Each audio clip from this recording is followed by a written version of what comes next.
Welcome back to Smoky Ribs. I'm Russ Jones. Today I'm doing something a little bit unusual. I have a whole beef shank from Matador Prime Steak. Now, if you go to his website, you will not see this on the website. The last time I looked, he didn't have it listed, but if you call Matt, he can get you one of these. And beef shank has a real beefy flavor, and what we're doing with it, we're going to make barbecue beef sandwiches, pulled beef. We're going to get started right after this.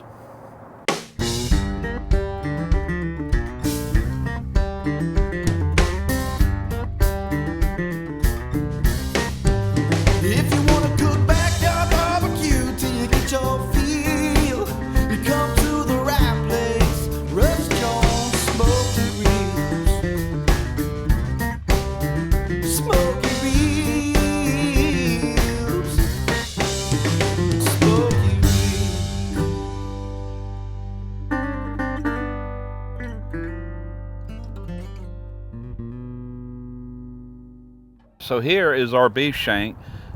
Just a few minutes ago I took and I removed extra fat. Actually, I removed all the fat. There's still fat inside of this meat, so it's going to have plenty of fat to cook in, but I wanted something for the rub to stick to, so I had to expose the meat. Now, I'm here to tell you a beef shank has a lot of sinew in it. It has silver skin. It's got big arteries that all run through it, and I removed as much of that as I could. So this is what we're left with. I'm going to take this rub. This is Sweet Smoky Joe's beef and pork rub. I've used this before. It's good stuff. I'm not using a binder. We're just going on kind of heavy with this rub because this is a big piece of meat. I'm going to be doing this cook in the S&S Kamado, and today I took out the slow and sear, and I've actually got it set up as a Kamado. And I'm going to be holding temps around 250 to 275, right in that range. And right now it's dialed in about 260. Now what I'm going to do is get a really good smoke on this, and then at some point when I'm hitting around 160 internal temp, we're going to swap this over into a pan and we're going to braise it on out. This is a very tough cut of meat, but it's really good, strong, beefy flavor, so it's well worth the effort. But it's a real tough meat, so you got to really pretty much braise it to break it down. We're just smoking it to give it that smoky flavor. Normally I would let this seasoning sweat out a little bit and get wet and pasty, but I just don't have time. We're already getting a late start, and this is going to take a while. I imagine it's going to take probably 3 to 4 hours just to get it up to 160 degrees internal, and that's kind of the halfway point, if you know what I'm saying. So anyway, as I said, nice heavy rub, big thick hunk of meat, so that's what you want. All right, we're going to go ahead and close this down, and we are cooking. I'm about 155 internal, been going around 4 hours, so let's take a look at it. I've got a nice bark. Yes sir, that bark is set. That's about as good as we're going to get on that. Should have plenty of smoke. Now what I'm going to do is I'm going to move this out of my way for a second. I've got a braising pan here. And what I've already done is I've taken a quart of beef broth, and I took some whole onions and just sliced them up, and we're just going to lay this in here. I'm going to wrap this real tightly with aluminum foil, and we're just going to let this sit here and braise until it gets really, really probe tender. We need this to where it's pulling off the bone, extremely tender. So we're going to put our probe back in. And so you know, this thing has been holding like a champ. It was dialed in around 264, 265. And in the last 4 hours, I have not made any adjustments whatsoever. It's been holding that temp the entire time. That's looking pretty good right there. Okay, I'm good and sealed here. We're going to go ahead and close it up. All right, so I'm going to go ahead and ramp this up to about 325 degrees. We're going to go ahead and open this top vent. I'm going to slide my bottom vent open some more. We're going to try that. I will have to adjust that back down probably. But at 325 braising, that's perfectly good temp for that. It's sealed, it's protected, it's just gonna sit there and braise and steam in that liquid. So we should be good. We're gonna be monitoring temps. I'll bring you back when this is ready to pull. All right, we have been going a total of 6 hours. Going to open it up and take a look at this. I'm reading a 212 internal temperature on this beef, and it should be getting pretty tender. Let's take a look. Whew, smelling good even through this foil. I just want to lay this foil back. See how, ooh, yes sir, that's hot. Watch that steam, people. Oh man, yeah, look at that. It's got the jello effect going on. Let's see what we're looking like here. Oh yeah, super tender. I'm showing it's 210. Well, it's hard to tell where I'm at here. 211, 212. So I'm reading the same thing as this probe right here. Now what I'm going to do is I'm going to remove this foil,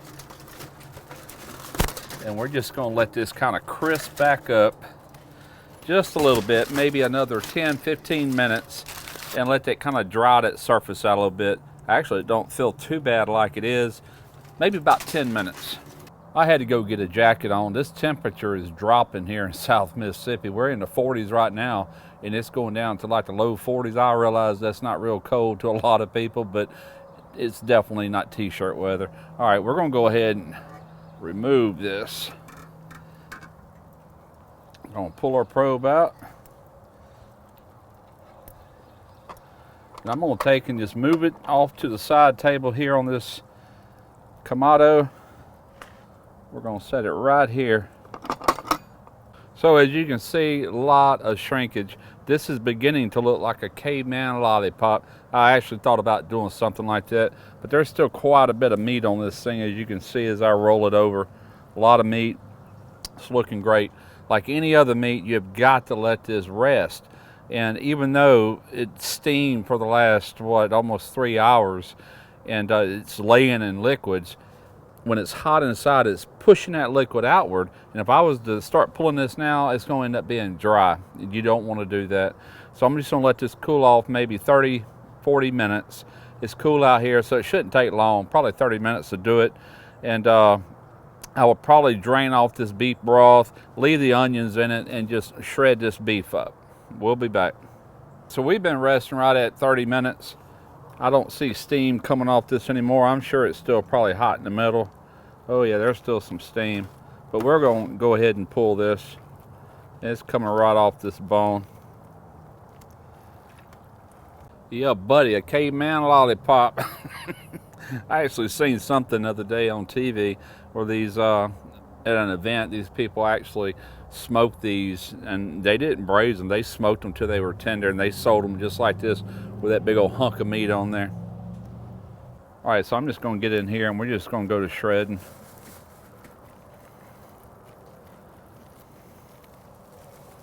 Look for anything you don't want in there, like pockets of fat or gristle or anything like that, kind of like this right here. I did leave a little bit of the broth in the bottom, as well as all the onions, and like I said earlier, I'll just mix that in with the mix. Got to help keep it moist. All right, we're getting ready to put a sandwich together here in just a moment. I took my pan of pulled beef. I've got it sitting back on the Kamado. Even though the Kamado is shut down, bottom bit and all, it's still nice and warm. And I'm just doing that to keep the meat warm because there's other people that's got to eat, and I don't want it to get cold.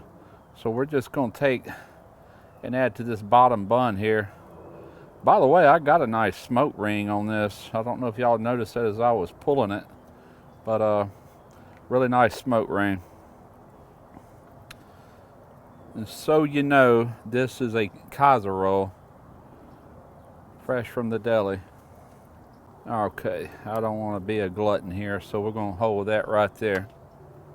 Now what I love just white onions, yellow onions, red onions even. I got some real thin cut onions here. I'm just going to put a couple of those. That's all the onion I want. I've got a couple of kosher dill, I guess you would call these chips, but they're cut lengthways. Going to place a couple of them on there. I've been debating on which sauce to use, and beef and pork are two different beasts, obviously, so I wanted something that was going to really pair with beef.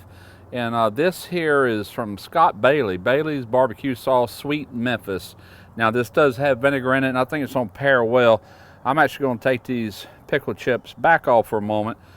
This appears to be kind of a thin sauce, but we're going to try it out. I've been wanting to try it. He sent me this out. No, it's not super thin. That actually looks really good. So Scott's got this Sweet Memphis style, and he's also got a Carolina vinegar sauce. And I'll leave a link in the description if you want to try this out. It's bottled. It had a tight seal on it. And I'm fixing to tell you what I think about it. Back on with our chips. Let's put a cap on it.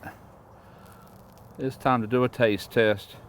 Now I would cut this in half and show you a section view of this, but we are dealing with pulled beef here and sauce, and it's just going to make a big mess, so we're just going to take it just like this, and we're going to go in for a big old bite. Here we go.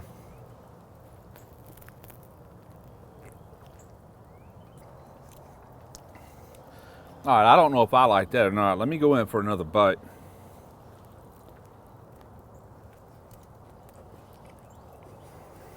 Man. Buddy, that is the epitome of barbecue. God, that's good. Scott, you got one killer sauce there, brother. I wasn't expecting that. Fantastic flavor. I tell you what, if you ain't never tried a whole beef shank, I would encourage you to do so. As I said in the beginning of the video, this comes from Matador Prime Steak Company. I'll have a link in the description box, as well as a code. I think it's 20% off. You'll see it in the description box either way. And I would encourage you to try this. This has a fantastic beefy flavor. I got to go in for one more.